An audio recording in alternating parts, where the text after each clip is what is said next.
Hey, this is Samantha once again. We're about to end of the video. This is another paid request, this time for Johnny. Thank you so much for that. And for those interested in requesting pretty much any type of videos, topics, reactions, reviews, re-reviews, randomness, out of the blueness, whatever it may be, as this damn thing's fallen, feel free to send them either directly to my PayPal or join my Patreon. Both things are down below in the info box, if you wish to. But Johnny wanted me to do a commentary on the classic 1973 film Enter the Dragon.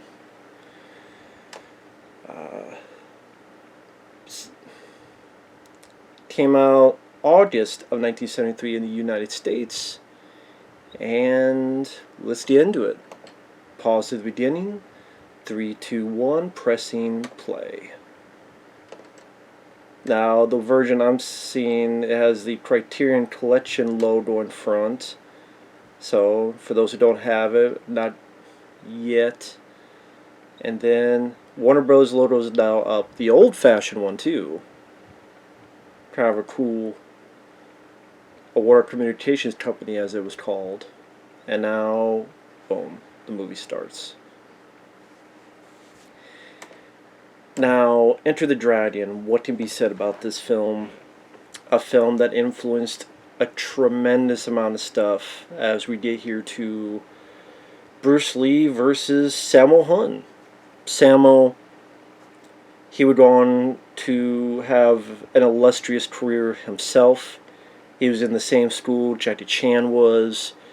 Sammo did a lot of movies, including one called Enter the Fat Dragon. But he's in this very good one called Eastern Condors. He worked with Jackie Chan quite a bit in movies, including Project A. He directed Jackie Chan in films like Mr. Nice Guy. Even for a short bit, he was in this TV show I enjoyed, which I have over here, called... God, wow, I went blank for a second. Because I'm mesmerized by Bruce Lee. Martial Law. And God, Bruce Lee is just one of those guys that had so much presence and ability that his life was cut way too damn short. And there's so many conspiracies, so many other things about why that happened, what could have happened. Was it some type of simple allergy? I mean, I say simple, but I mean, this is a guy who kept himself in such immense shape that even sadly, maybe that could be too much. You could even put too much of your heart or your body into that, for all you know. It's interesting in this fight, there's a bit of what you see in MMA. You know, takedowns, things of that nature. Kind of an early precursor to MMA. Stuff you would see in the UFC or other stuff.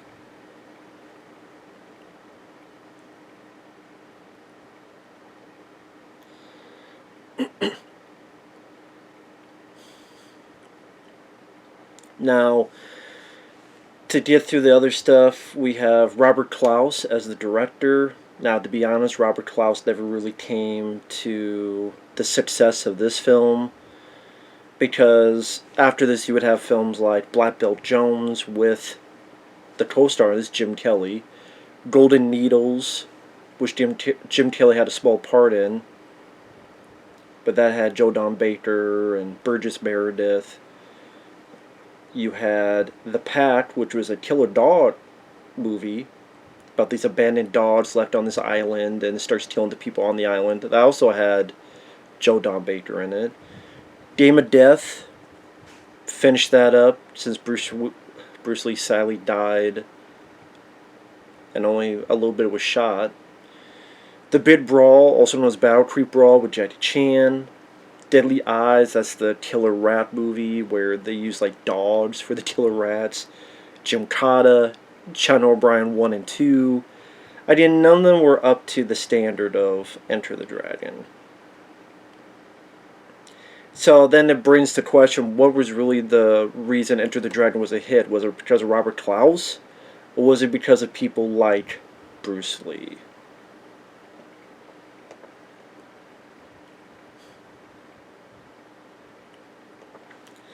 It was Bruce Lee also instilling a bit of his philosophy into the film.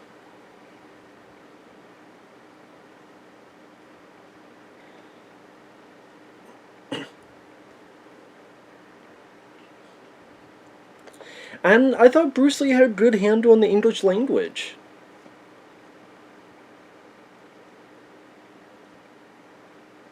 I said emotional content, not anger.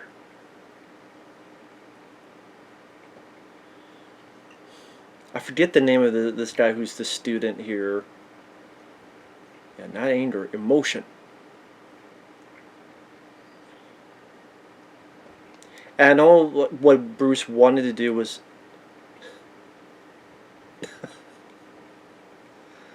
so I always love that bit where he just slaps the guy. Don't think, feel. Don't concentrate on my finger or you'll miss all the heavenly glory. I just Bruce just had so much of that charisma and presence, and not just because of his physical ability, but he just had the it factor. And he was starting off in these lower budgeted films, but they worked because of him. I mean, the stories were there, but you got like Fists of Fury, which I love Fists of Fury. Then you have the Chinese Connection, which I don't mind, although I'm not a fan of the ending. This is my favorite Bruce Lee film. Return of the Dragon, also known as Way of the Dragon, I highly enjoy. I don't know if that's my second favorite or the Fists of Fury, the first one, if that's my favorite. Of course, the familiar music that so many movies and shows would either rip off, steal, homage, whatever the hell you want to put it. That music is done by Lalo Schifrin. This is the guy who worked on the Dirty Harry music. And then Brett Ratner pretty much got him to do almost the same thing in Rush Hour films. Because I know Brett Ratner was a big fan of this music. I mean, it's great music. Now, I remember hearing this music a lot because I've seen a lot of the Bruceploitation films, which some people may not even know what that is. Bruceploitation is when Bruce Lee died, there was this onslaught of movies of people pretending to be Bruce Lee or trying to be a Bruce Lee-like character. And they either spell Bruce Lee as an L-E-I or L-I-E or Bruce L-E, Lee Bruce, Dragon Lee, and then some. And it says something when he made just a small, Fist of Fury, just a small group of film. Now, I should mention, I keep saying that, it's the Big Boss is what I'm referring to. Someplace says the Big Boss, Fist of Fury. I'll just say the Big Boss. Just this is this weird thing where the Big Boss was also Fist of Fury, but then here, this Fist of Fury could also be Chinese Connection. So, I love the Big Boss. Chinese Connection, I don't mind. And I'm not sure if the Big Boss or Return of the Dragon is my second favorite. I know Stream Factory has a Bruce Lee set with the Big Boss in it. Part of me wants to get that one day.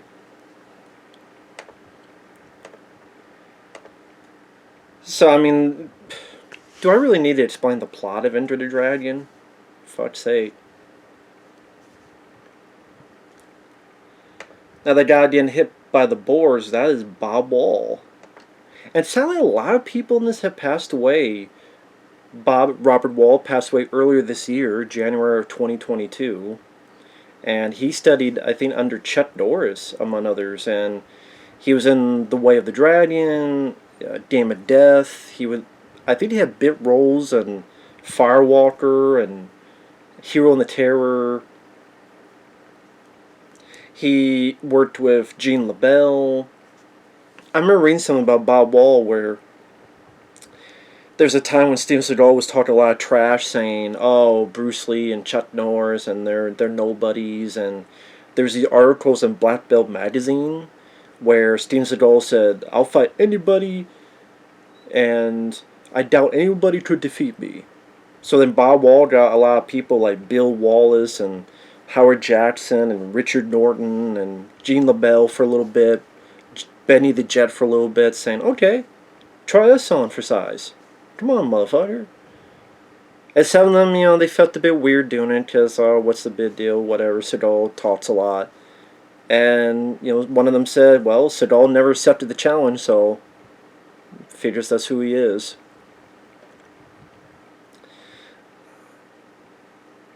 But yeah, Bob Wall, he didn't do a whole lot of films. Like I said, he was in The Way of the Dragon, this film, a few others. I think he was also in Blood and Bone, the Michael Jai White film, in like a small, tiny role.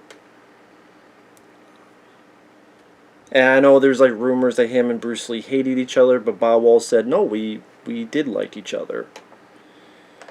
Now talking about the woman that was murdered, that is in the movie Bruce Lee's sister.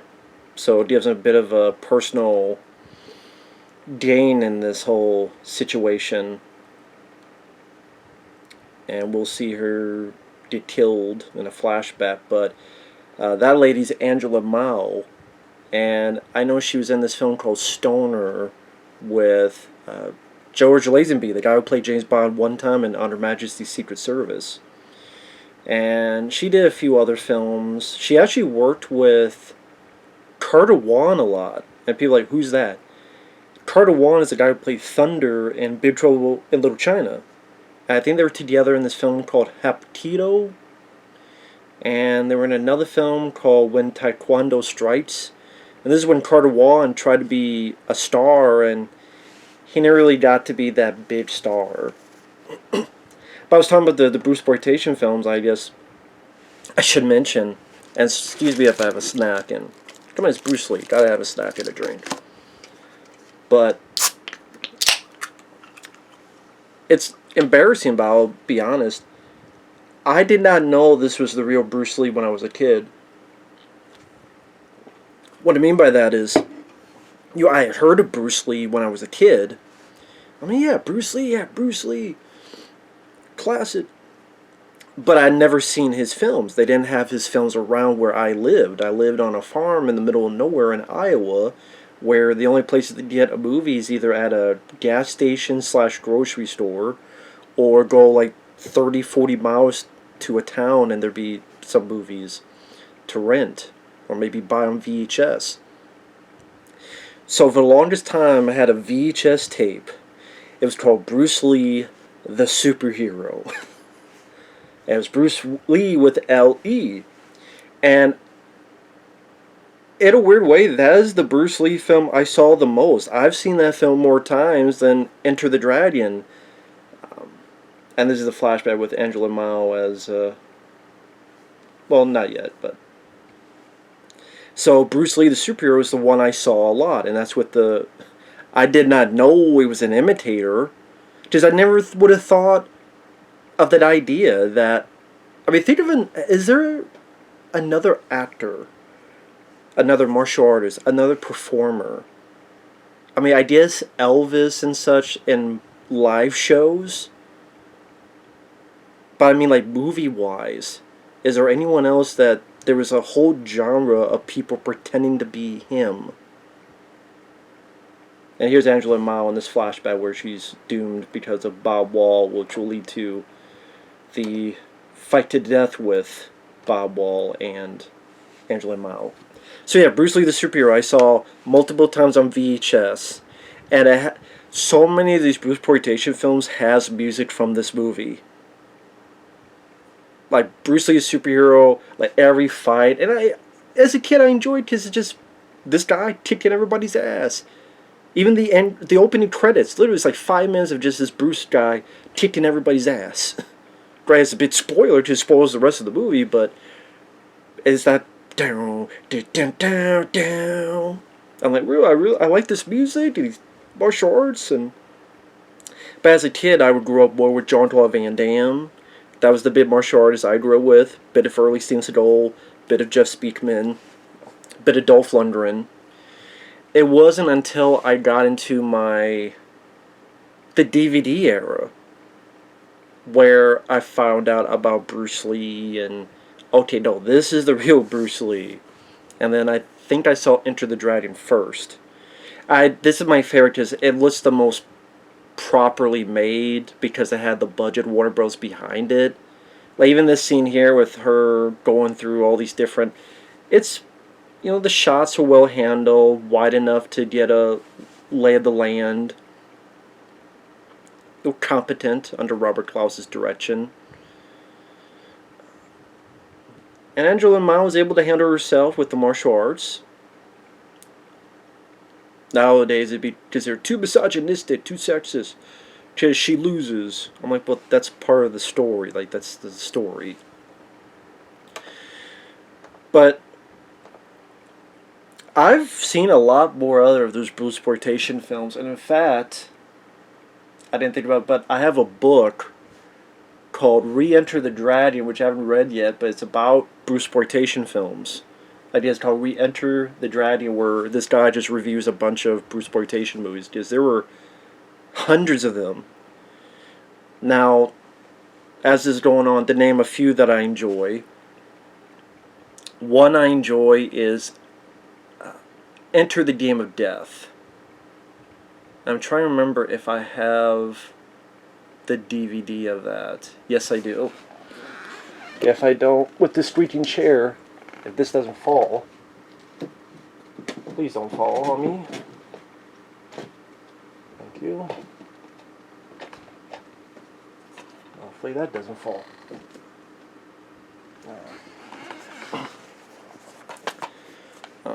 There we go, right there. But yeah, there's Enter the Game of Death. This is one I enjoy. I want to get the Blu-ray of this, but it's way too expensive from Germany. And it's kind of out of print now. And it was only in Germany. Because these films are not going to get... Well, this film's not going to get a Blu-ray here. It's not high art. It's simply a lot of fight scenes stitched together.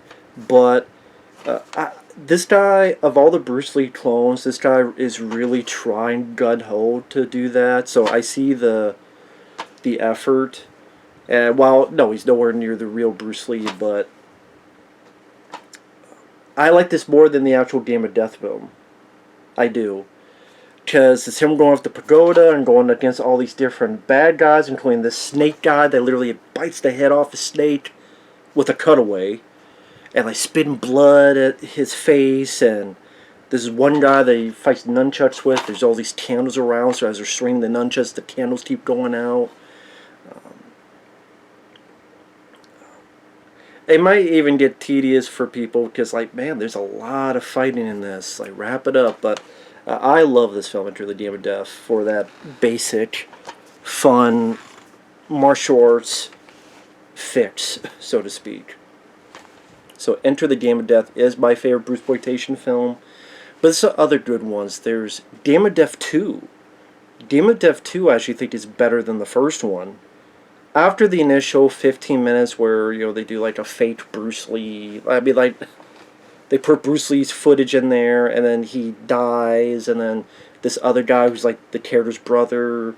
When it gets into that, and you get the finale, which is like a James Bond meets Bruce Lee film.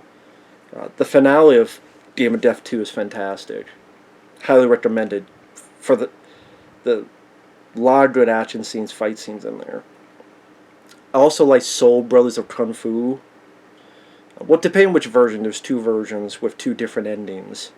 But the version I have, which I think I put over there, I like it. It has the good ending on there. To me, the more happy ending.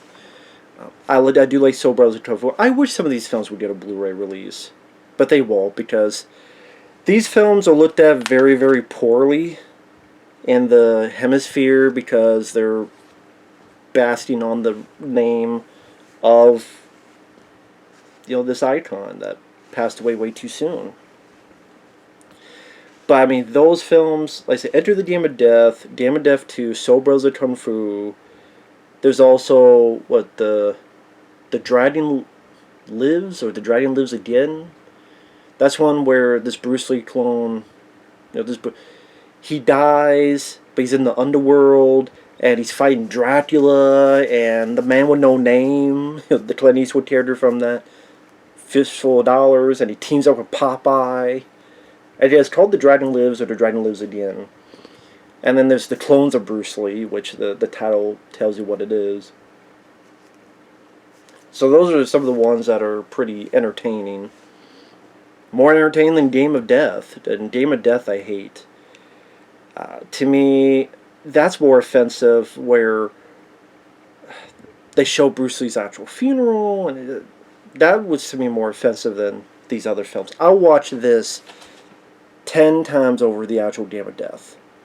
Game of Death to me is a piece of shit. It's fucking junk. The only good part is the stuff they use with Kareem Abdul-Jabbar that Bruce Lee shot, and you can watch the deleted scenes, or that documentary they did about the footage of Game of Death. Like, the documentary is more worth a look. I forget the exact term. I mean, the exact title. But yeah, here we have John Saxon here, which sadly he passed away in 2020 as Roper.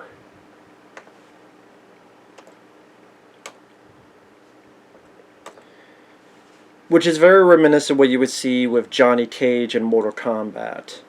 I know the video game, the look of it, is more based on Jean-Claude Van Damme. But I think when Lyndon Ashby, the way that character was written in the movie, feels in spirit of this character. So I just mean character-wise, with the wise-ass comments. And you know, John Saxon wasn't that bad in the fights. Now, apparently I read, at first it was supposed to be Rod Taylor, the guy, I guess, from the Time Machine. But so I read somewhere that Bruce Lee thought he was just too tall. So John Saxon got it. But then I guess the agent said, well, if you want John Saxon, in the script, it was supposed to be John Saxon that got killed, not Jim Kelly. So yeah, the bad guy was supposed to kill John Saxon's character, but they changed it, and now it was Jim Kelly who gets killed. I mean, I like both, so it's hard for me to pick which is which. I mean, part of me wonders, do you even need to kill one of them? Like, would it really have made a fucking big difference to let all of them live? People say, doesn't have the stakes. Well, there's always various ways to raise the stakes. Plus, I mean, you watch films like this, your mind's hoping, thinking, wanting that, they save the day and win and all that stuff. Unless they try and do a stupid swerve like they try to do nowadays, but like, come on now. So, I don't think you really... There's other characters maybe to put in there to show O'Hara's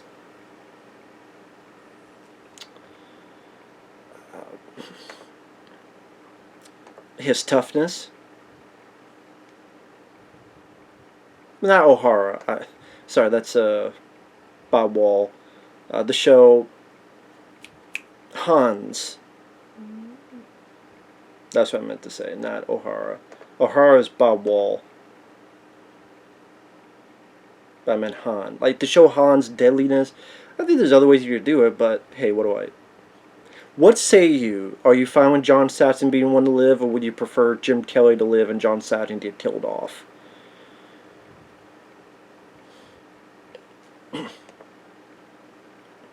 But yeah, Jim Kelly we got here. Again, another guy who's sadly... Again, it's sad. You watch these three guys, they're all passed away. Bruce Lee way too soon, then Jim Kelly in 2013, and then John Saxon in 2020. And yeah, Jim Kelly, he, I think, studied in Kentucky, actually, Lexington, Kentucky. and he trained in martial arts. In 1971, he won 4 championships that same year, most notably the World Middleweight Karate title at the 1971 Long Beach International Karate Championship.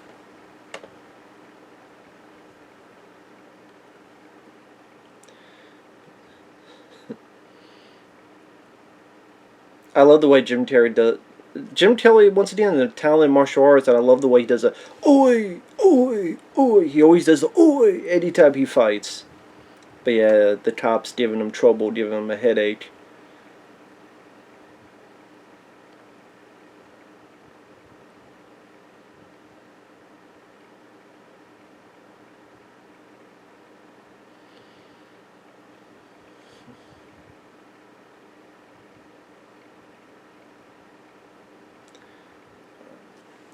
But yeah, after this, I mean, he had, I guess, a 3-film contract with Warner Brothers. He did like Black Belt Jones, he did Golden Needles, he did Hot Potato, which I think is kind of a sequel to Black Belt Jones.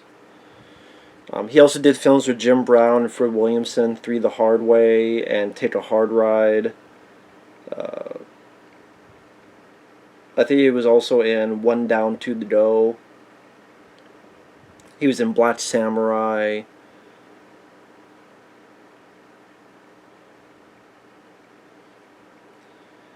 In 2010, Jim Kelly says, "I never left the movie business, it's just that after a certain point I didn't get the type of projects I wanted to do. I still get at least 3 scripts per year, but most of them don't put forth a positive image. There's nothing I really want to do, so I don't do it. If it happens, it happens, but if not, I'm happy with what I've accomplished." So.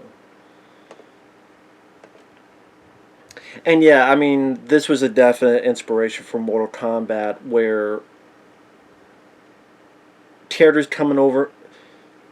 Maybe they won't say for the movie, but I mean, maybe they won't say for the video game, but definitely the movie was a big inspiration because you have 3 individuals. In the movie, it was Liu Kang, Johnny Cage, and Sonya. Here it's Bruce Lee, Liu Kang. Johnny Cage has a bit of that Roper, John Saxon cavalier attitude, and then the only difference is that instead of Jim Kelly, you got Sonya Blade. But, Jim Kelly gets killed and Sonya Blade gets kidnapped. They get on this boat to get to this island, and then, or get to this place, and then they do the martial arts tournament. But yeah, the actors do their jobs well. The money's on the screen. These nice locations. It doesn't look cheap. That's what I'm getting at. There's finesse to it, which I think helps. The movie was made for $850,000. An extra challenged Bruce Lee to a fight to see if he really was that good. Lee won the fight and sent the extra back to work.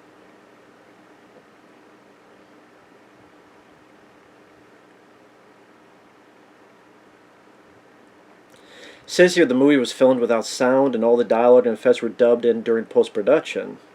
Huh. This is one of 2 English language movies in which Bruce Lee speaks with his natural voice. The other is Marlowe from 1969.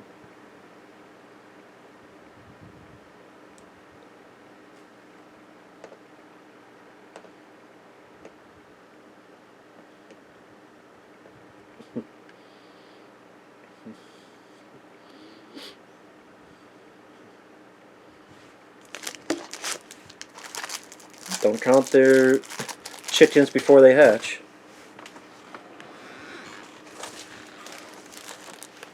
Nah, it's not going to give up. There you go.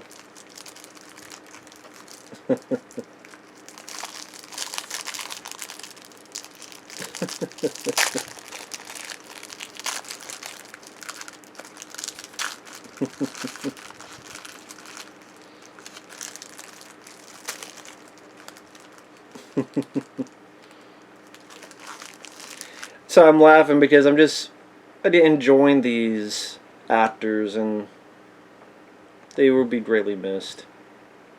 because this guy being an absolute dickhead.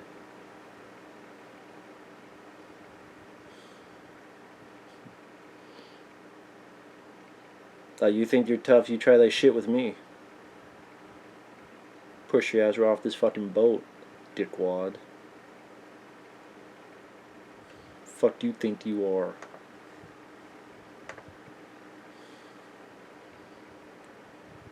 So I don't sweat you, fool. Stop playing with yourself. Exactly, don't.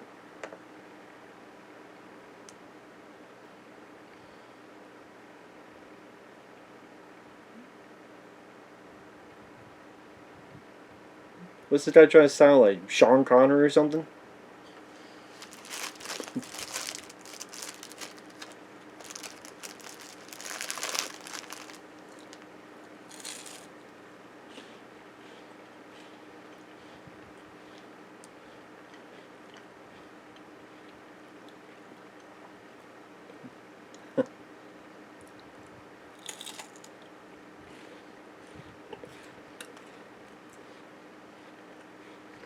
You dumbass.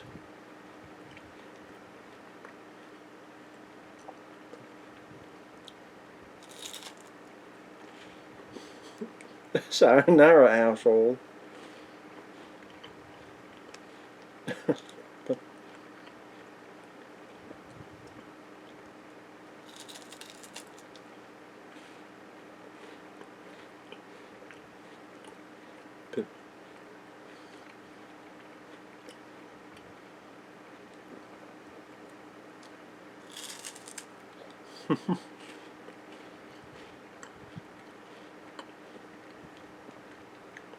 Outwitting the bully and let him get his comeuppance.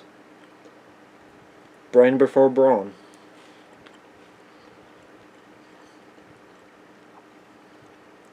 What a dumb fuck. But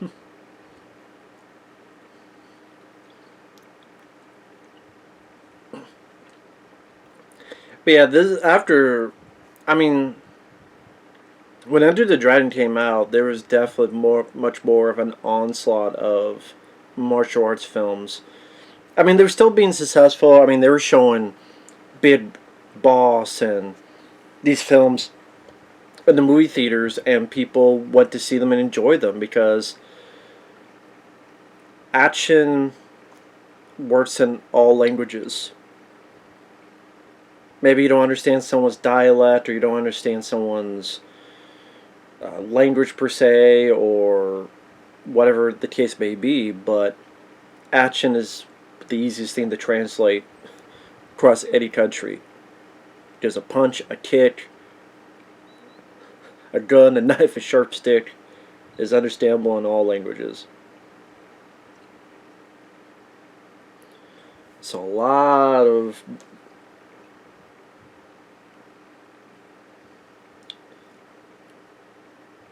martial arts films would be brought. There's Bolo Yun in the yellow shirt. Of course, gotta have Bolo in there. Gotta. Which Bolo Yun is in this film as well. He's in Enter the Dame of Death, among many other movies. I mean, Bolo Yun, I mean, he was in a lot of those Bruceploitation films. He would, of course, be... You know what? I think more people remember him now for Bloodsport, not this movie. As Chun Li. Maybe it helps because he has a bigger part in this, and he's the main villain going up against Jean-Claude Van Damme. He would be in Double Impact, also with Jean-Claude Van Damme. He was in... Oh, what was these movies? I know he was in films like Tiger Claws.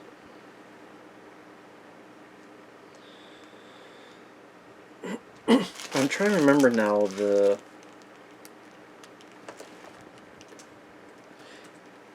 What was it? He was a good guy in it.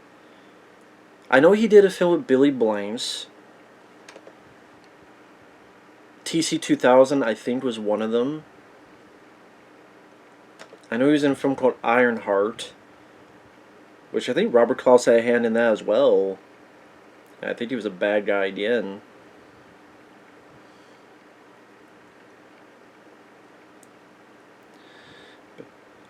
But I mean, look at that. I mean, Chinese Hercules, Kung Fu Massacre, Hong Kong Superman, Soul of Chiba, Bruce and Shaolin Kung Fu, The Clones of Bruce Lee, The Tattoo Connection, Enter Three Dragons, Snake Deadly At, The Dragon the Hero, aka Dragon on Fire, 36 Deadly Styles, Way of the Dragon 2. It was a Legacy of Rage with Brandon Lee. Of course, Bloodsport as Chun Li, and that's where you got Double Impact in '91. Shoot Fighter, that's what I was thinking of. Shoot Fighter, he's actually a good guy. Shoot Fighter and then Shoot Fighter 2. Which are films I don't mind, although I do think, well, maybe not so much the sequel, but the first Shoot Fighter is actually a pretty good direct-to-video action film. Shoot Fighter, Fight to the Death. But he was in Ironheart, which is...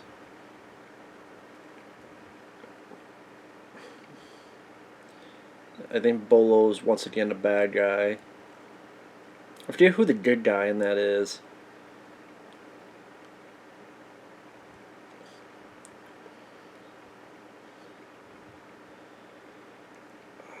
Britton K. Lee, I think is the name of the guy, which I don't know who the hell that is.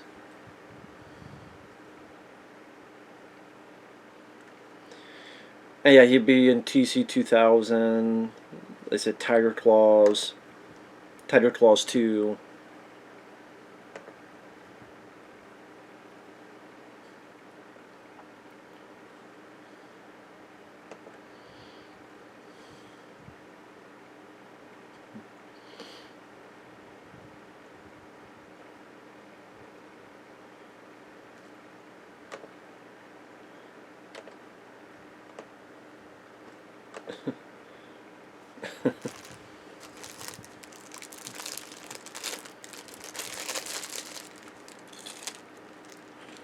Sorry about this.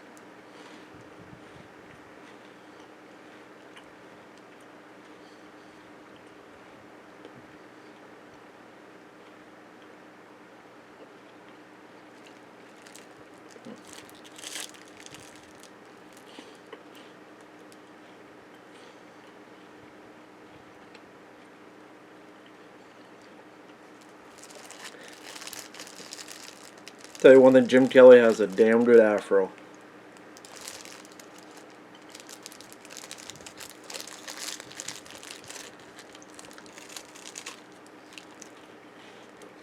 I don't blame him. I wouldn't want to eat any of that shit either.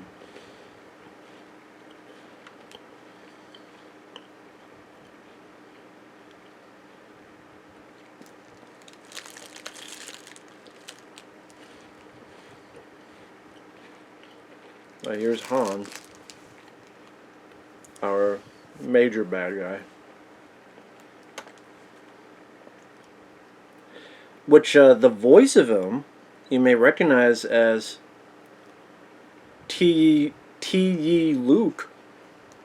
He's a guy who is the old guy in Gremlins, who owned the shop at the beginning. Now, he doesn't play the physical role, but when they dubbed it, it's his voice. So yeah, the same voice you're hearing is also the voice who will talk about Gizmo and then grabs Gizmo back at the end of Gremlins. Now, the physical is Shi Tian, crime lord and renegade Shaolin monk who organizes a tournament with hopes of recruiting talent to his underground drug operations. He has an artificial left hand.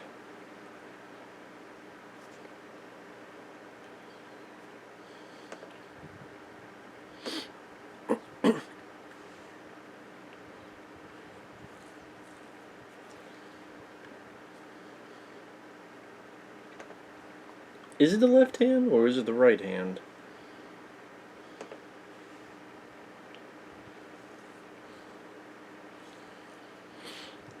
It says here left hand, but I don't remember.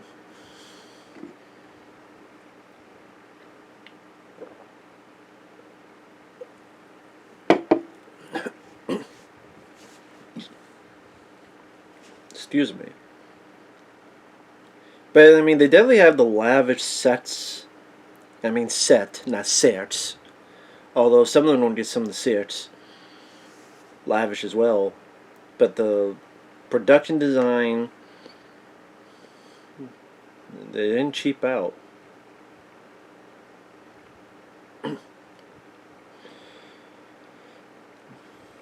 Damn.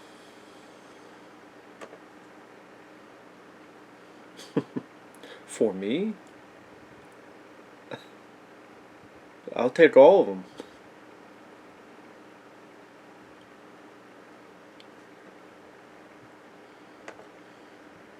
Actually, I'll take all of you.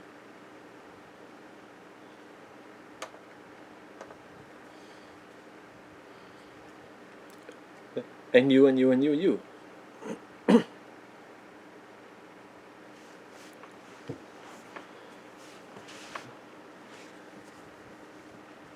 I'm tired. I wonder if Brett Ratner took this scene for Rush Hour 2 when when Chris Tucker keeps pointing people out. Don't step at someone from a buffet line.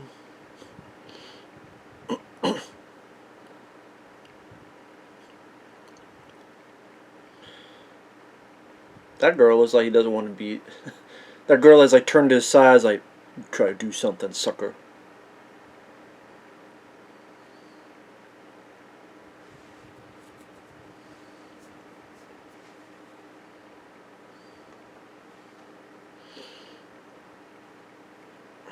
It says here over 8,000 mirrors were used to set up the hall of mirrors where the climactic duel takes place. Bruce Lee died in Hong Kong 3 weeks before this movie's premiere. Which just says, I mean, he didn't even get a chance to enjoy the success of this movie. And it's just absolutely insane.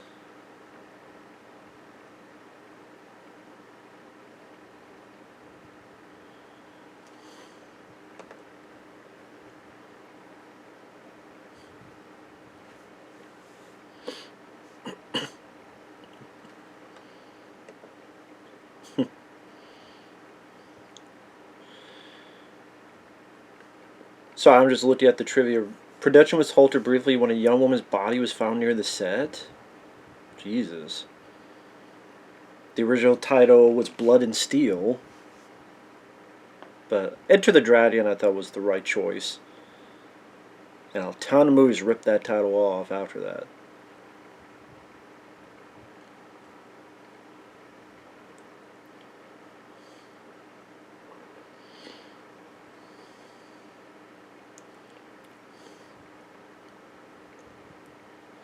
Warner Bros. Wanted to call the movie Hans Island because it thought international audiences would be confused by an actually titled Enter the Dragon. Hans Island sounds like something fucking Hulk Hogan would star in. Other alternate titles were Blood and Steel and The Deadly Three.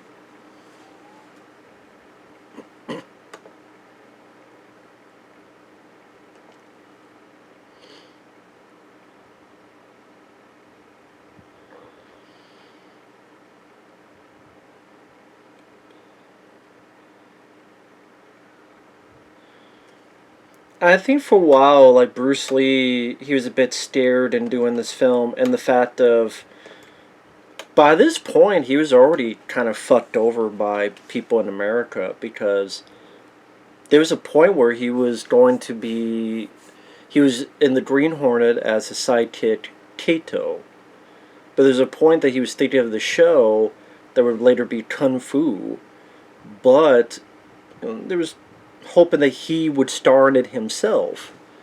But they're like, well, Asian guy as a star, and then they got David Carradine instead. Which is ironic because later on, Brandon Lee is in one of the Kung Fu like TV movie type of things. And, that was an instance of Bruce Lee being fucked over. And on a side note, this whole thing with Quentin Tarantino, where Tarantino has said he's a fan of the film and blah blah blah, but I honestly don't know if he likes Bruce Lee. Or I don't know what it. I mean, he uses the color scheme that Bruce Lee, had in Game of Death, and people ripped off like this for The Bride and Kill Bill Volume One. I like Once Upon a Time in Hollywood, but that one scene was just really weird. It's like, well, this person, Bruce Lee would beat up stuntmen, and it's like, no, and there's a difference in Hong Kong, in those type of movies, when whether Jackie Chan or all these other people work with the stunts, there is contact because they want to make it look as good as possible. So, in a bit of miscommunication, not realizing just how stunt worked differently in America, is that no, there's got to be a lot less contact. And but at the same time, you have a lot of people, including Gene LaBelle, say very nice things about Bruce Lee. And I just thought it was like a weird choice for. It's a weird choice and a weird stand for Quentin Tarantino to take. And, to make Bruce Lee this asshole, prickish, douchebag, holier than thou, cocky. And maybe there's a little bit of that, but at the same time, I think it went too far. And again, I liked the movie, but that one scene, I thought, I don't know, it just didn't do much for me. I would say that's my least favorite scene in the movie. This type of a guy that grew up with the fake Bruce Lee was the other fake Bruce Lee, one of the many fake Bruce Lees. So it's not like. And I would say, like, the martial arts guys I grew up with more is Jean-Claude Van Damme. Like, Jean-Claude Van Damme is my favorite martial artist in movies. Hard Target, Cyborg, Bloodsport, Kickboxer, Lionheart, all that stuff. Bloodsport's my favorite martial arts tournament movie. I liked Enter the Dragon. I liked Enter the Dragon quite a bit, but my favorite is Bloodsport.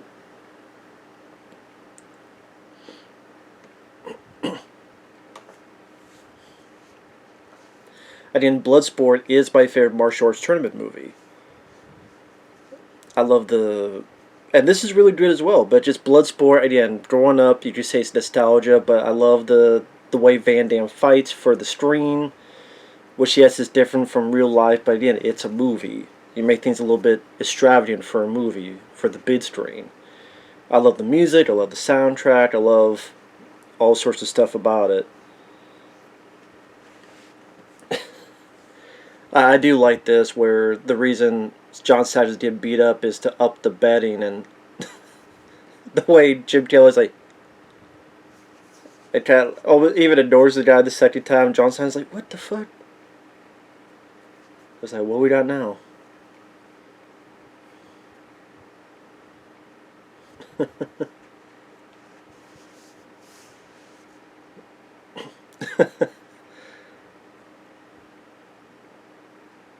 I like you don't get a lot of it, but the little bit of like friendship thing between John Saxon and Jim Kelly I thought worked rather well. There you go. Some nice solid moves. Knocked right the hell out. And yeah, John Saxon I thought it's easily one of my favorite roles of his. And of course, John Saxon, he would go on to be in, I mean, hell, A Nightmare on Elm Street as Nancy's dad, who's also the police officer. I would say most people remember him either for this or A Nightmare on Elm Street. I mean, he's been in a lot of films. He was in The Bees, in the 1978. That was the one where, I'm not kidding, the end of the film is they try to make a plan to make the bees gay so that they don't mate and they die off. They don't give birth to other bees. So they make them gay. I'm not kidding. That's the... And then it doesn't really work anyway. And the bees they have to, like, live with the bees on Earth. It's a pretty bad movie. I'll stick with The Swarm. Thank you very much. I like the Swarm, but the Bees not so much. It's not the taste the bees, the bees. He was in a Cannibal Apocalypse, which I like the concept. I like some of the stuff, but other stuff I'm not too big on. He was the bad guy in Battle Beyond the Stars.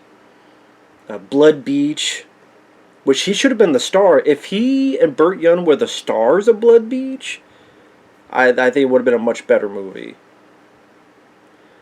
It would need a lot of other work, but to make it a good movie. But and of course, there's Lieutenant Thompson as in A Nightmare on Elm Street, and then that'd be Elm Street 3, and then Wes Craven's New Nightmare, Nightmare Beach, which I haven't seen, but I've heard of. That's one on the side. That's one of those things. If I had all the money in the world, I would love to pick up like all the 80 slasher films on Blu-ray. I just have like a whole set of them. That'd be pretty cool. But there's like fucking 180 slasher films. But anyway, let's see.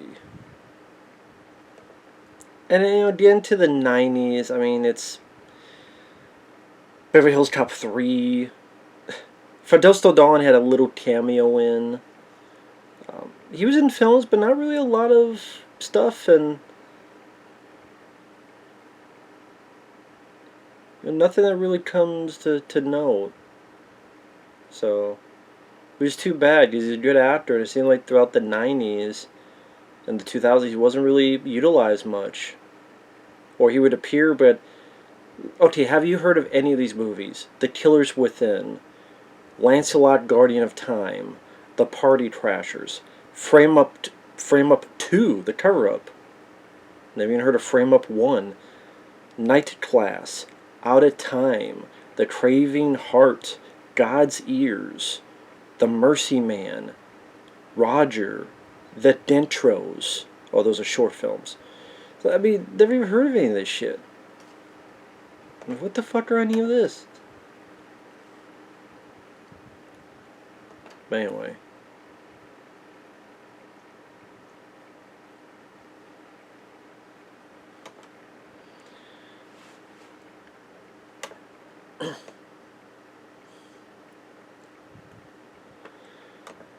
And other than the very beginning, like this whole time, it's kind of the audience just waiting for Bruce Lee to unleash, waiting for Bruce Lee to fight, waiting for Bruce Lee.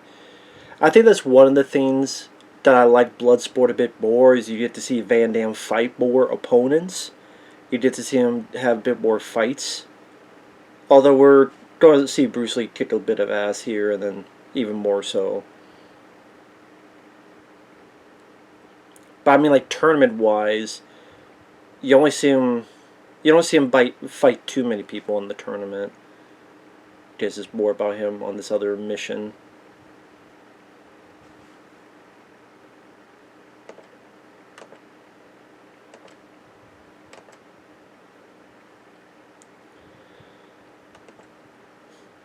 And again, when this film came out, it was a huge cultural phenomenon almost. I mean, it just influenced so many things to... I mean, you had the Kentucky Fried Movie, where a big section of that anthology, like comedy anthology, is a comedy parody of A Fistful of Yen, is what it's called. It's a parody of this film. Now, whether that holds up in this PC world, that's up to you to decide, but...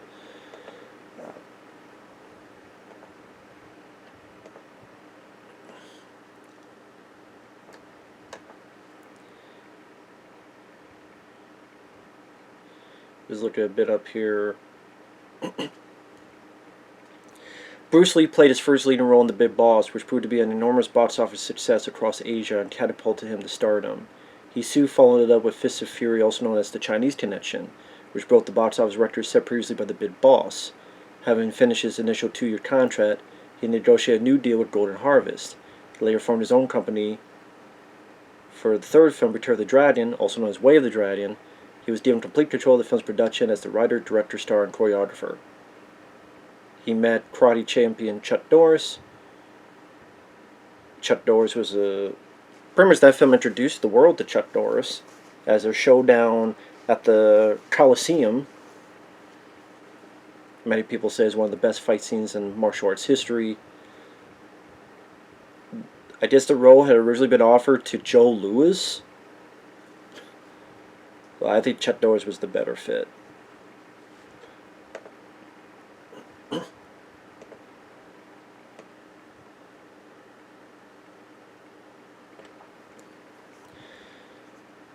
Oh yeah, this is one of those things where Bruce Lee's doing this stuff and then Jim Kelly gets blamed for it. So it's like he doesn't know what the hell's going on. He gets killed for something he didn't even do. You come out of a comic book.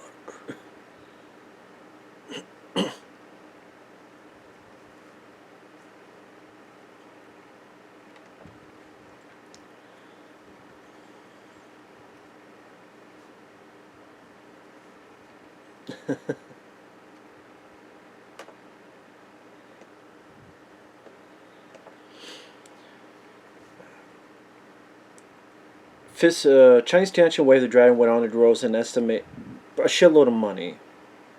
He began work on his fourth Golden Harvest film, Game of Death, began filming some scenes, doing his fight scene with Kareem Abdul-Jabbar. Production stopped in November 1972 when Warner Bros. Offered Lee the opportunity to star in Enter the Dragon. The film began in February 1973, was completed in April 1973.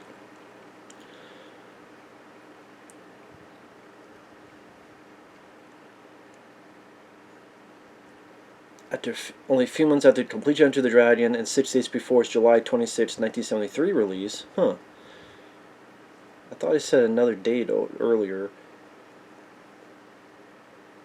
Bruce Lee passed away. And yeah, sadly he never got a chance to enjoy the fruits of his labor, so to speak. You did see Bolo Yun do some damage. There you go. You get to see him do a little bit of that in Bloodsport.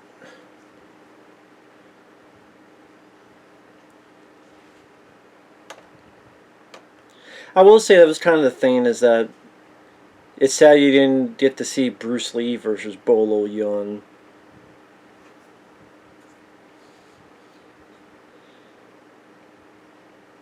Bruce Lee versus Bolo would have been pretty cool. But they leave that up to John Saxon's character. But he's definitely got the body to fulfill that, but yeah, he's swift with his movements, and there's a reason he got hired so many times in these movies. I mean, as the title of one of his movies says, he's the Chinese Hercules. He definitely had the right look for it. And very rarely would you have him as a good guy. And in Shoot Fighter, I think in TC-2000 he's a good guy with Billy Blanks.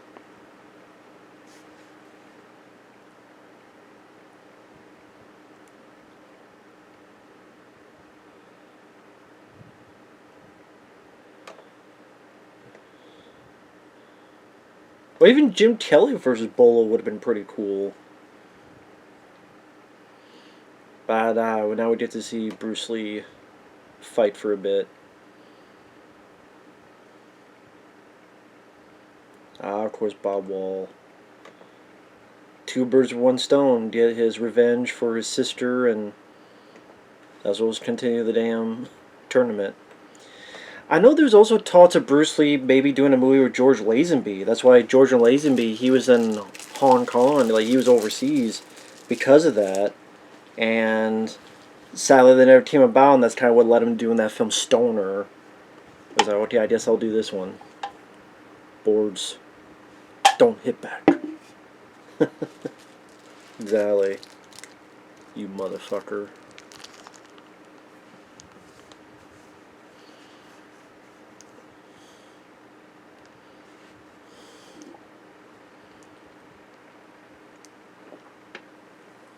Won't fuck you up. Go for it. I mean, Bruce Lee was just so in shape. He was fast. He was quick. And it's funny, like, back in the day, we would say, yeah, Bruce Lee was the baddest guy of the baddest guys. Nowadays, so many fucking people. Yeah, I get it. These people are in the UFC, doing the MMA, and they speak tough, and they carry a big stick. Probably some of them not in their fucking, But they keep saying, oh wait, nice. Beautiful backflip. But I was saying, like, so many of these guys. Oh, wait. Ooh, nice nut cruncher there. These UFC MMA guys are like, oh, Bruce Lee was a pussy. I could beat up Bruce Lee. Bruce Lee's overrated. He was just an actor. He wasn't that tough. Oh, if he got in the ring with me, he wouldn't last 5 seconds. Like, they talk, yeah, you talk tough against a guy who's been dead for decades. You talk the talk, but you can't walk the walk. Because Bruce Lee's long gone.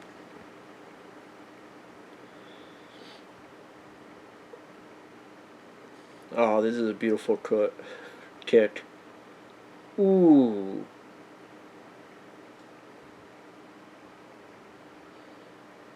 I wonder if they had like a pad in there so it doesn't, crack his sternum or what the deal is, but Bruce had that kind of power. Like, you see him with a punching bag, he's like, pop, pop, pop, pop, and the damn punching bag going, poo, poo, poo, poo, poo, poo. Or like he had the one finger, like 1 inch punch, and people go, oh shit. I thought there was a nice usage of slow motion. Good use of the widescreen to show both of them in frame. And I love this music. It's very creepy, but it's distinct for a martial arts film.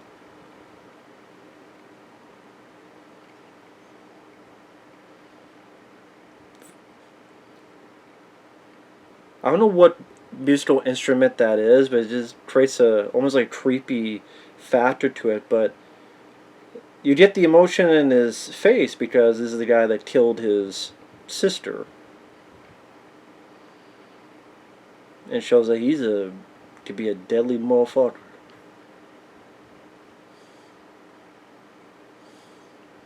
He's dead, Jim.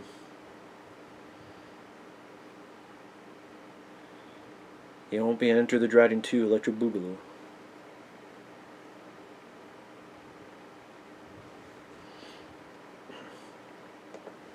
But yeah, so many of these UFC guys, I mean, yeah, they're tough. I get it that they're tough. They are tough.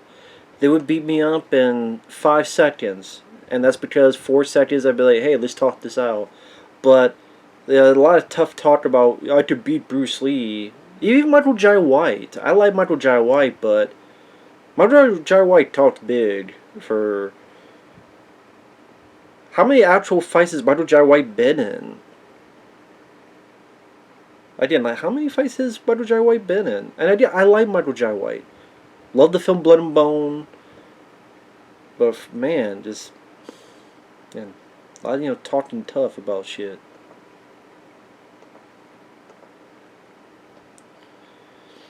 And then it's pretty much Han thinking...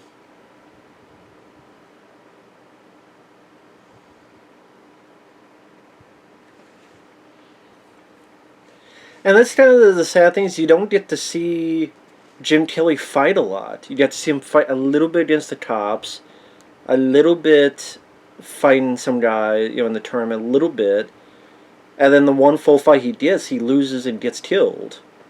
So it's sad that Jim Kelly didn't get to do a whole lot of stuff. Well, again, Jim Kelly would have worked good against Bolo Yeon.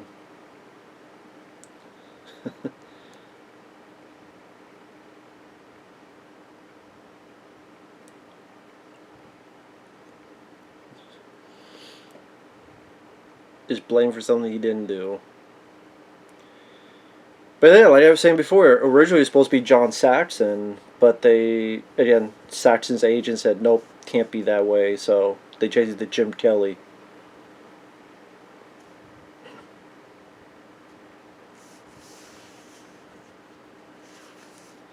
You come of a comic book.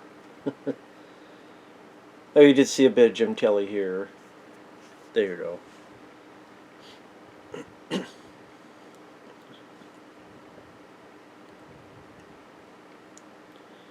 Nice elbow to the face. But I know idea people say, well, we need this because to show how dangerous Han is, so that when Bruce Lee fights him, then there's a bit more of a danger factor. Yep, that's the left hand. That left hand is a deadly thing.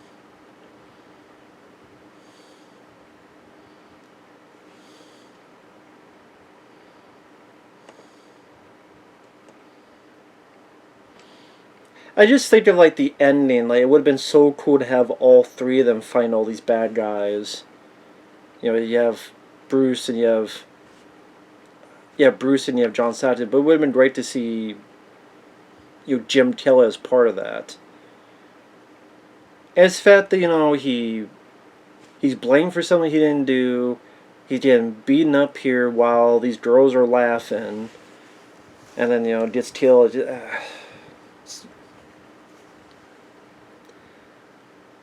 Can't say I'm a big fan of that, but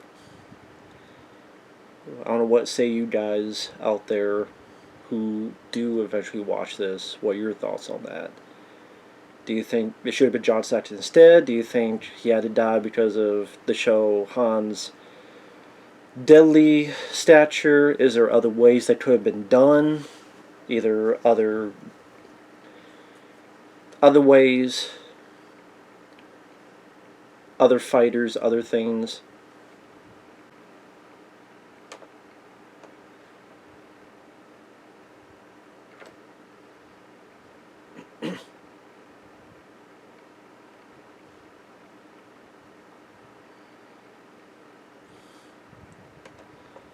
Yep, fake metal hand.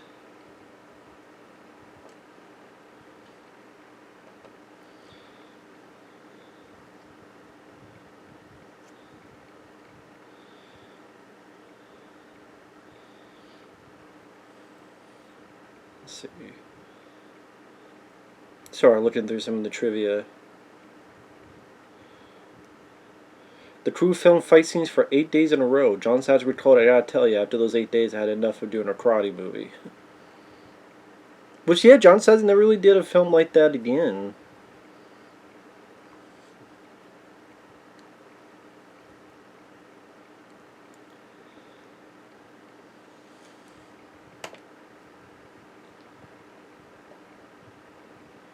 Oh, that's probably his hand. What's left of his hand.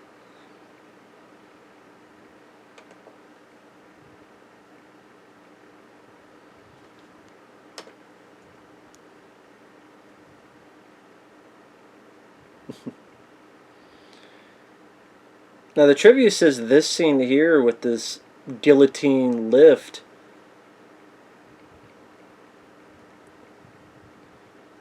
apparently this is the last scene they shot. At least John Saxon shot, I should say, not the whole film, but that is the last one that's shot.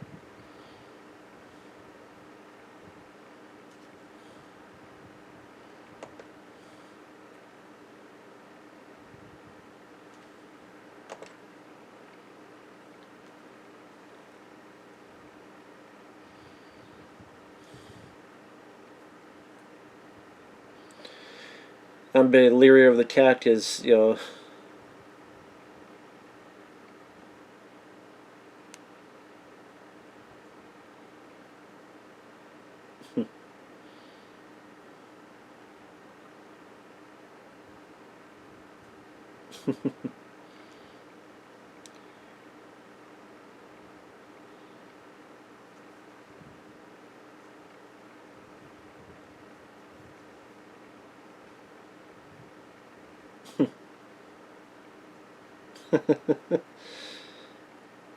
So, I mean, that scene showcases that John Saxon's character's got a heart to him, that he doesn't want this cat to be hurt, so I'm a cat guy, so it makes me like him even more. And it shows, faked out again, like, again, had the wool pulled over his eyes as he's shown this opium factory. That, he may be a gambler and all this stuff, but there's a limit to John Saxon's character.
Sorry, now I'm being just silently watching the film again. I apologize. It's been a while since I've seen this, but it still holds up. And here's the thing with the 70s. I mean, there's a lot of people that have a great fascination of the 70s. I'm an 80s to 90s kid. I was born in 83, so the films I was watching were films at the VHS, on VHS, and there'd be films that had come out, and again, there could be monster movies like Watchers, the Blob remake from 1988. There'd be the Rambo films, the Bloodsport, Cyborg, Above the Law, then the 90s, Out for Justice, Hard Target. Like, those are the films that are very partial to me. And in the 90s, I think it's underrated. People give the 90s so much a bad rap, whether in terms of action, whether in terms of horror. I'm like, horror, I could say a number of movies I love, from Jacob's Ladder to Child's Play 2 and 3 to The First Power to Death Machine to Graveyard Shift to... I mean, I enjoy In the Mouth of Madness, Wes Craven's New Nightmare, The People Under the Stairs, Scream, The Blair Witch Project, Stir of Echoes, that was later, Session 9, that was in the 2000s. But at action films, I mean, when Van Damme and Seagal were in their heyday, I liked Death Warrant and Marked for Death and Hard to Kill and Hard Target and Time Cop and Under Siege. I liked Cliffhanger and Last Action Hero and Broken Arrow and plenty others. At the direct-to-video market, because of the success of Bloodsport, you'd have... Like, that was another film that was very influential, because how many films ripped off Bloodsport after that to the 90s? Like, all these martial arts direct-to-video films. Films of Jeff Wingate, which I liked, and... I liked The Perfect Weapon and Deadly Albert, Jeff Speakman. Guys, not enough to kill Jim Kelly, but you had to dump him as well.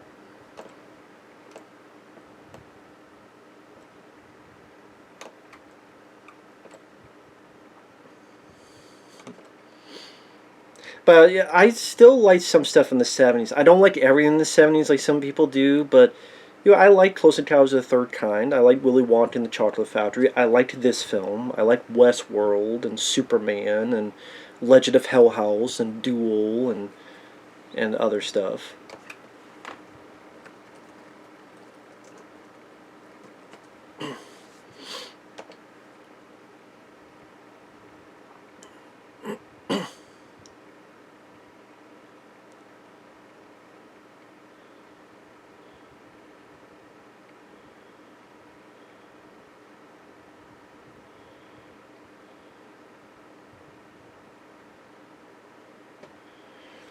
Apparently, there was one...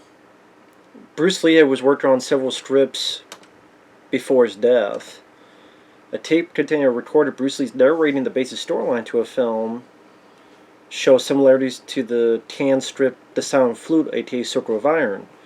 Another script had the title Green Bamboo Warriors, set in San Francisco, planned to co-star Bolo Yun Photo shoot costume tests were also organized for some of these planned film projects.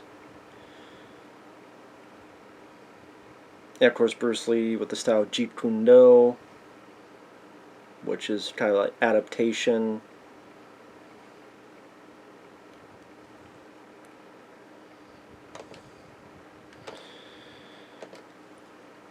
But yeah, I mean, Bruceploitation films. I know there is a podcast. I don't think they've done one in a while, Sally, but I mean, just the titles of some of these films. I mentioned some of them, which were my favorites, like Enter the Dame of Death, Soul Brothers of Kung Fu, Dame of Death 2. But I mean, Bruce Lee and I, Bruce Lee Fights Back from the Grave, Bruce Lee A Dragon Story, Fists of Bruce Lee, Goodbye Bruce Lee, His Last Dame of Death, The Image of Bruce Lee, Challenge of the Tiger, Dragon Lee versus the Five Brothers. The Dragon Lives Again, that's the one I was talking about, where it's this crazy underworld, Dracula, James Bond, Zatoichi, The Godfather, An Exorcist. But yeah, it feels like Enter Three Dragons, Exit the Dragon, Enter the Tiger, Fist of Fury 2, New Fist of Fury, starring Jackie Chan. That's where Jackie Chan's like, I don't want to be the next Bruce Lee, I want to be the first Jackie Chan.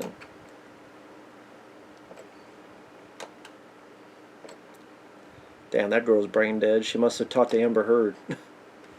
Conversation with Amber Heard will turn you brain dead, too.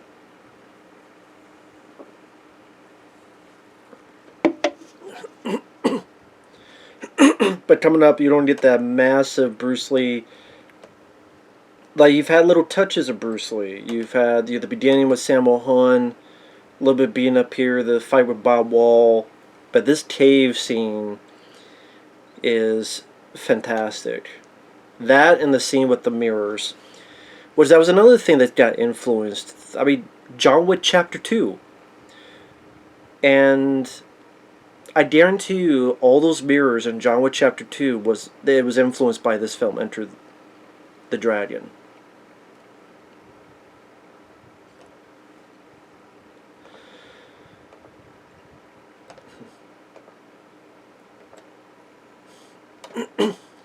But yeah, if anyone sees this, and if they ever have a Blu-ray of Enter the Dame of Death they want to sell, let me know. I would pick up a copy.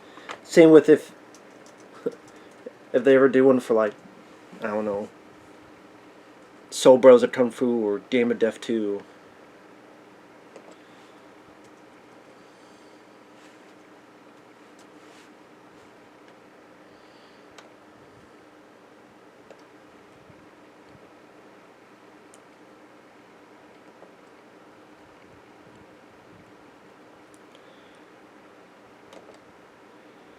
Oh shit.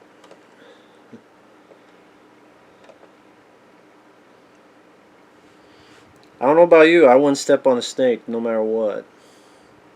Fuck that shit. Pretty much calling the cavalry. You gotta get the shirt ripped off somehow. So you got Bruce Lee kick a little bit of ass, and that shirt's gonna come off sometime.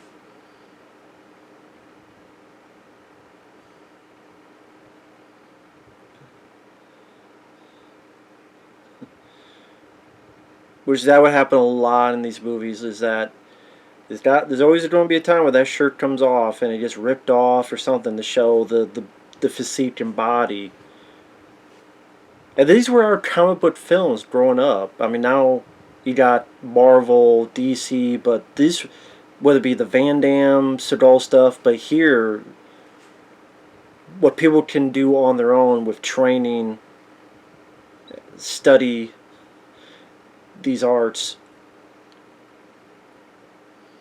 It's not just that he was good physically, but again, he had that presence, the way of movement to the camera.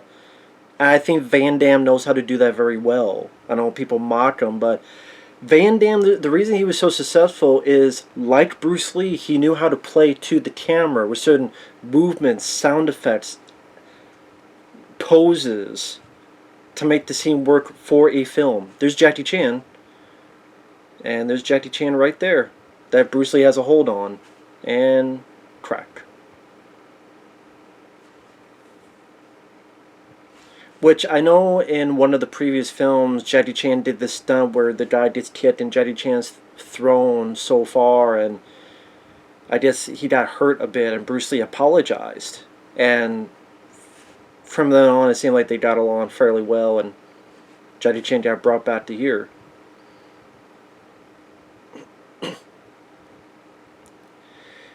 And during this time when you had kung fu movies, it was very much that very dance like a pretty dance. Nothing there's anything bad about, but this one, Bruce Lee just felt more brutal, more down and dirty, Street Fighter type.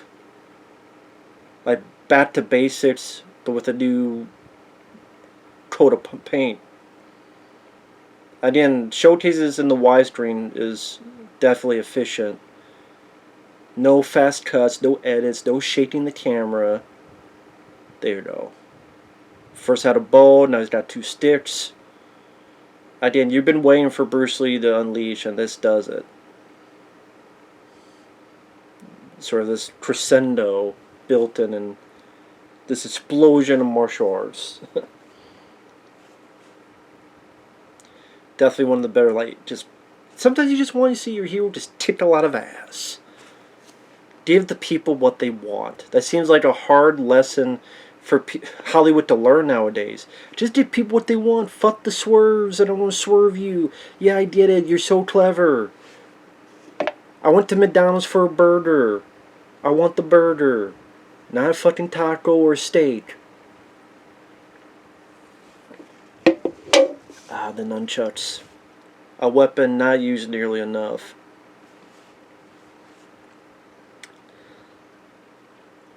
Of course, I first saw him with the Ninja Turtles with Michael Allin using them, but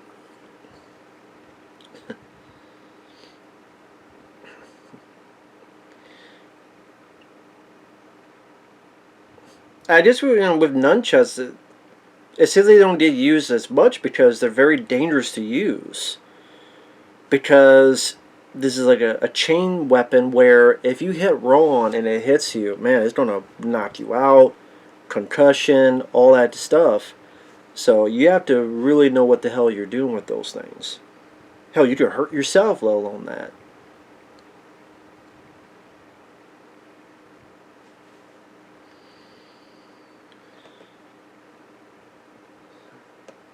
But yeah,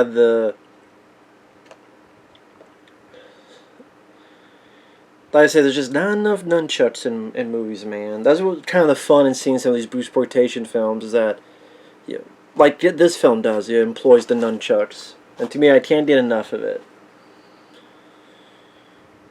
But I know the ratings board definitely hates that. With on a side note, the Ninja Turtles, when especially in the UK, like the UK, anything deal with nunchucks they absolutely hate and they will take out. Which is weird because guns are fine. You know, guns, they're fine, but nunchucks, that's too much. Go figure.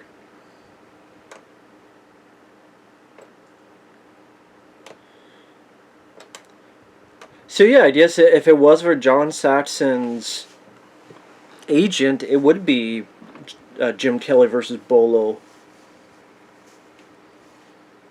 in this scene here.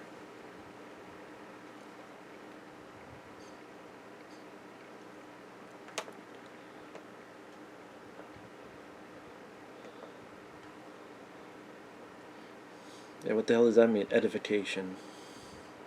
What you talking about, Willis?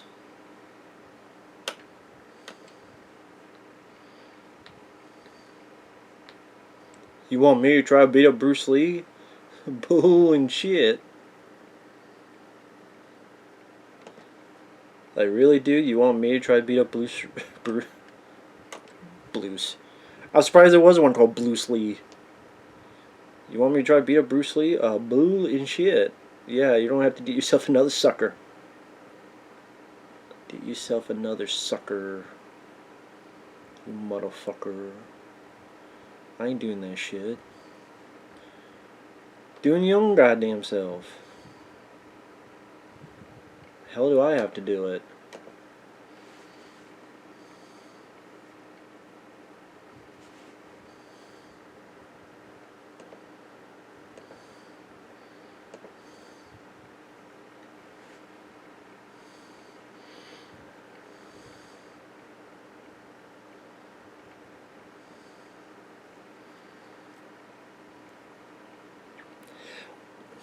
one of the reasons I know they have the island is I just to make the fact that there's no guns in it. Because I mean, okay, you try to come at me with your feet or your fists, I'll just shoot you in the face, and shoot you in the legs, and shoot you in the dick.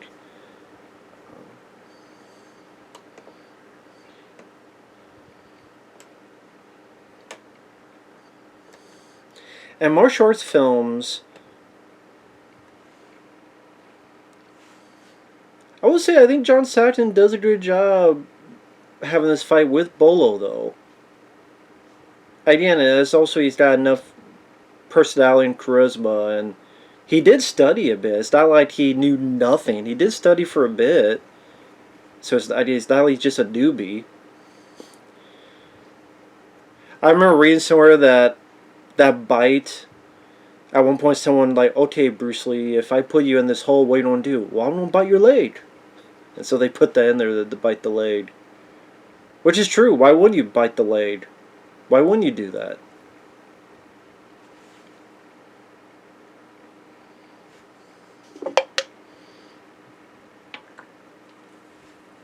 A little bit of boxing there. A little bit of boxer back and forth. Jab, go back, jab, go back.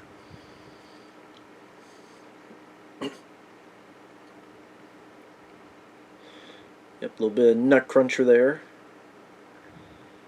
This is where you fall down.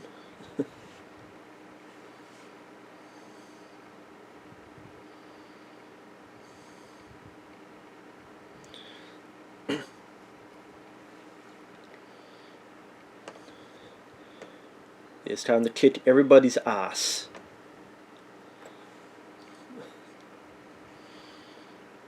There you go.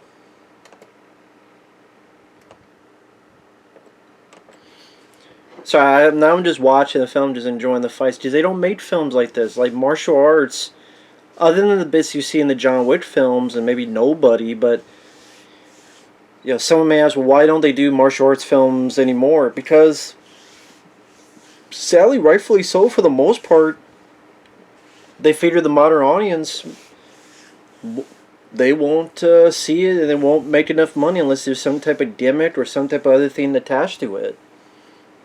Because they go, oh, just like one of those cheap direct-to-video movies, or they just call it cheap for some reason.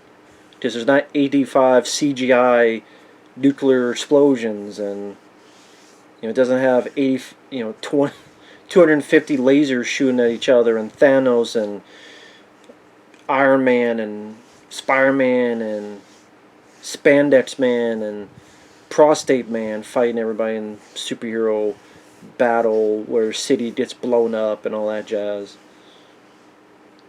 Just be like, oh, just too low budgets, too cheesy, corny, all that. They're just so mundane, just so this and that, so they just... And if they do it, they just put it streaming now, not in theaters. Just like, well, what more can you do? There's only so many points you can punch, kick, throw someone. I'm like, well, it's funny because they've been doing it for decades and a lot of people were enjoying them when done well. But hey, what do I know? If people still go back and watch films like Enter the Dragon and enjoy them.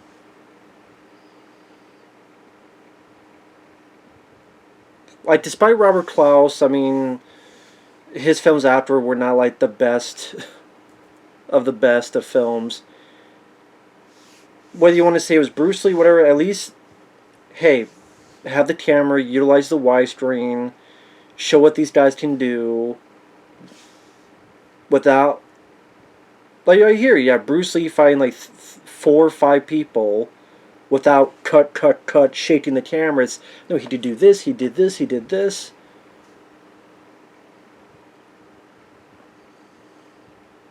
Which worked well.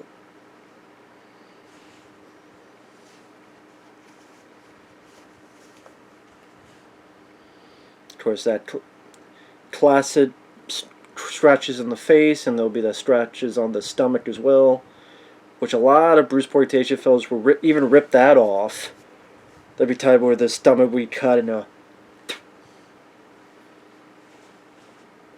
either the face, the stomach, or both.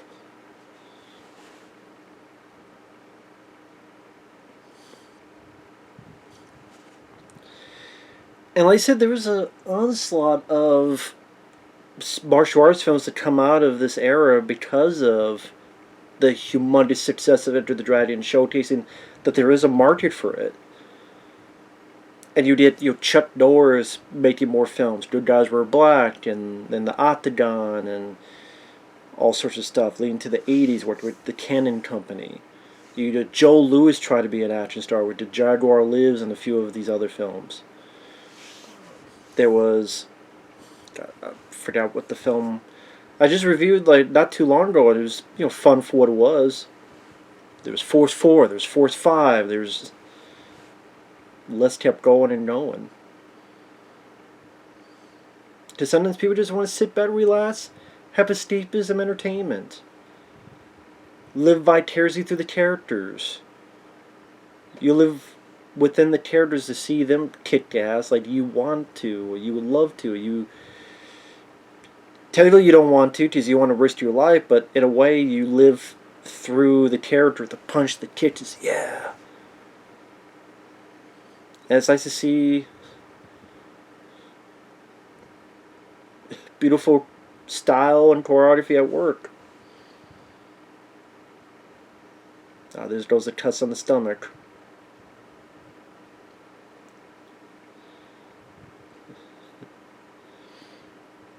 Where's that classic? Oh, he didn't do the spit. Okay. He did not do the spit. Ooh, nice kick to the face.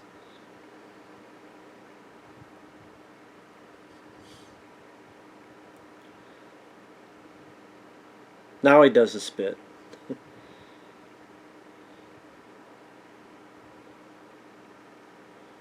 Nice leg sweep there.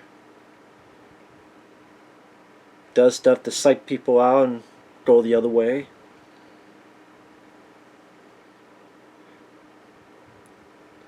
This is a really powerful kick. I just feel the impact of that. And that's the thing with Bruce is that as much as I like some of these Bruce imitators, it just had they would never equal Bruce in just that way he moved. He was exact in his precise movements.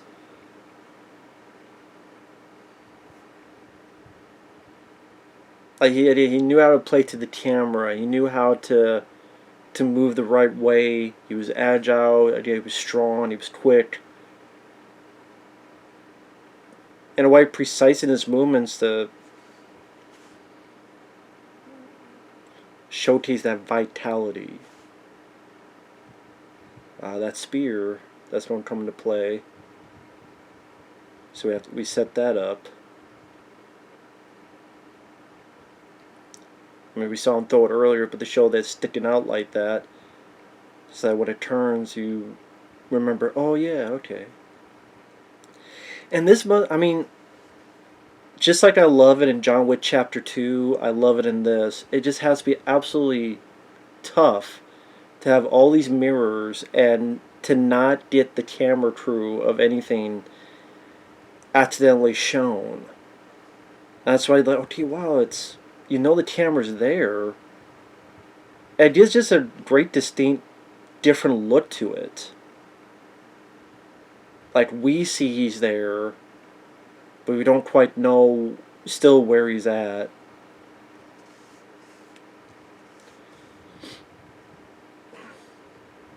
I wonder whose idea was it. Was this in the original script? Was there... Just because you have a script, there could always be ideas introduced later during production or anything after the fact, whatever it may be. So yeah, I wonder who exactly came up with this idea of the mirror stuff. Just cool to see. Just works so well.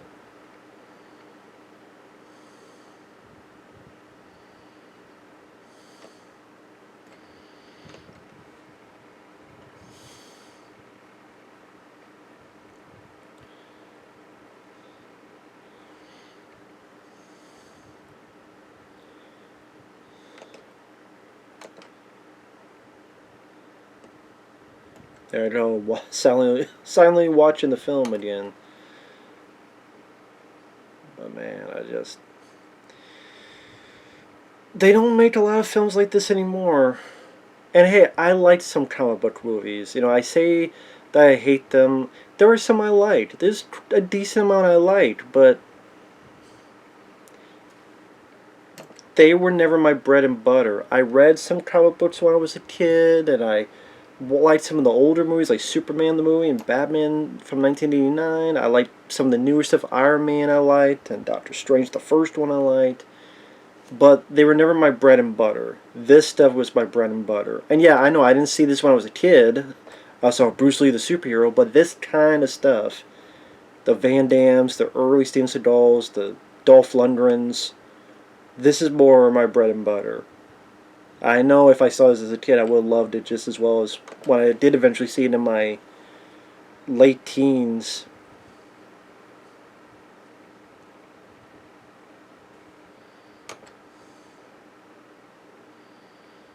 Because we were able to showcase early that Bruce can defeat him one-on-one physically, but now it's this cat and mouse.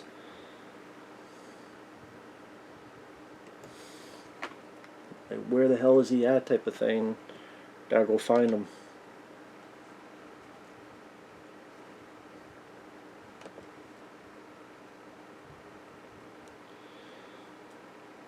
And try to find where the hell he's at.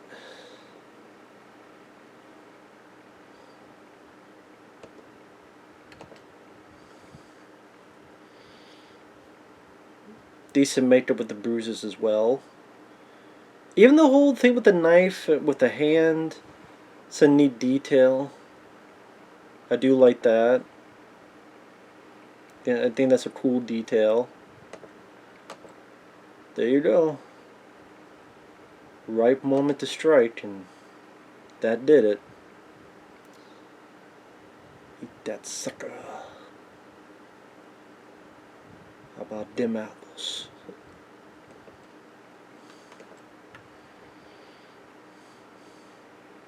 Just hang in there, buddy. Stop hanging around. I guess he was hung out to dry.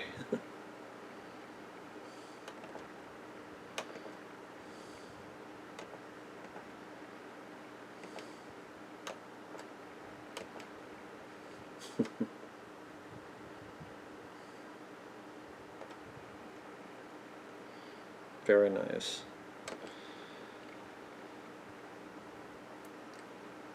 Tired individuals here.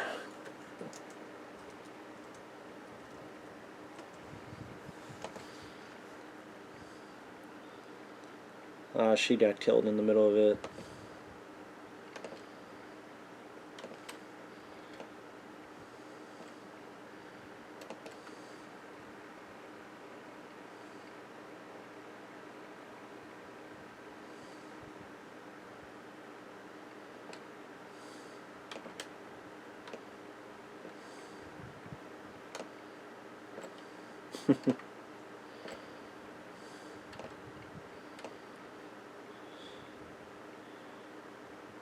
I guess, there's not really much conversation to be had. They're both tired, they're both hurt.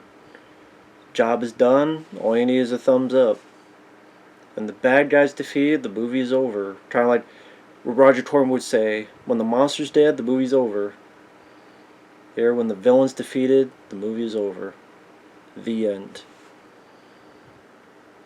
And back when credits were only like 50 seconds long, nowadays credits can be like 10 minutes long or 8 minutes long. Here, 50 seconds. Just 50 seconds long. So that is Enter the Dragon. Still holds up. Classic. I would still say my favorite personal martial arts tournament movie is Bloodsport. But this is still a damn good movie. Rest in peace to Bruce Lee, John Saxon, Jim Kelly, Bob Wall, Robert Wall. Rest in peace to all of them and more. Thanks for the memories. Thanks for leaving us a damn good martial arts film, which changed the cinemascope forever. I mean, there's still martial arts films being made direct to video or streaming. And who knows, maybe when more and more people get tired of this stuff with the superheroes, then they'll be a little bit more willing to see these type of films again. I mean, if you think about it, it takes that one big movie to, oh, we gotta do this because it's the thing now. But with that said, thanks for watching, guys. Take care, and we will see you later. Bye bye.